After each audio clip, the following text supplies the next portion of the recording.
ተስፋ መቁረጥ ማለት ፈጣሪ የለም ብሎ እንደማለት በእግዚአብሔር ስራ ካንተ ነፍስ በላይ ባንተ ህይወት እግዚአብሔር ይመለከታል። እግዚአብሔር ነው ባለቤቱ። በገላህና በሰውነትህ የማዘዝ መብት የለም ነገራችን። አሁን ካለንበት ከሞደርን ዓለም ጋር ክርስቲያናዊ ወጣትነት እንዴት አብሮ ተያይዞ ሊሄድ ይችላል? እህቶቼ አንድ መልእክት ላስተላልፍላችሁ። ታቦትን ካህን ብቻ ነው ሊጎናጸፈውና ሊሸከመው የሚችለው አይደለም። ገላንም ሊያይና ሊመለከት የሚገባው ለእናንተ የታዘዘው አዳም ብቻ ነው። ወደ ማህበራዊ ሚዲያ እንዴት መጣ? የጀመርኩትን ቪዲዮ አስታውሳለሁ። ስሙኝማ እግዚአብሔር በህይወቴ ውስጥ ይህንን ነገር ይነሳኛል ብላችሁ ማታስቡትን ነገር ነስቷችሁ ያውቃል አይደል? በምላሹ በህይወቴ ይህንን ነገር ደግሞ በተአምር ያደርግልኛል ብላችሁ ማታስቡትን ነገር እግዚአብሔር በጊዜና በሰዓቱ በልክ ሰፍቶ ይሰጣችኋል። እግዚአብሔር የማይሳሳት አምላክ ነው። ከፍርሃት ስሜት እንዴት መውጣት ይችላል? ስለ ነገ ማሰብ በራሱ በእግዚአብሔር ስራ መግባት። ነገ ስላሴ መስጠት ነው፣ የእግዚአብሔር ስራ ነው። ትላንትና ታሪክ ነው፣ ዛሬ ድል ነው፣ ነገ ፈጣሪ ስጦታ።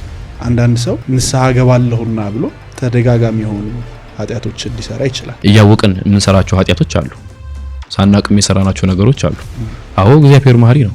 አዎ እግዚአብሔር የበደልነውን ይቅር የሚል እኛ በደለን የሚክስ አምላክ ነው። ነገር ግን አሁን ለመጀመሪያ ጊዜ በቃ ጸሎት ማድረግ አለብኝ ብሎ አንድ ሰው ወደዛ ሲገባ ከየት ነው የሚጀምረው?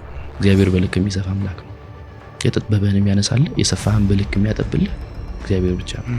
ስለሰጠኝም ስለነሳኝም ስላደረገልኝ ነገር ተመስገን። ካህንን ወይም ደግሞ አንድ ቤተክርስቲያን የሚያገለግል ወይም ደግሞ መንፈሳዊ የሆነን ሰው ጥሩ መልበስ የለበትም፣ ጥሩ ምግብ መብላት የለበትም፣ ጥሩ ነገር ማድረግ የለበትም ብሎ የሚያስብ ሰው አለ አይደል? ኪስህን ሞልተ እግዚአብሔር ከሌለ ውስጥ ሰላም ከሌለው እንቅልፍ ማተኛ ከሆነ ከንቱ።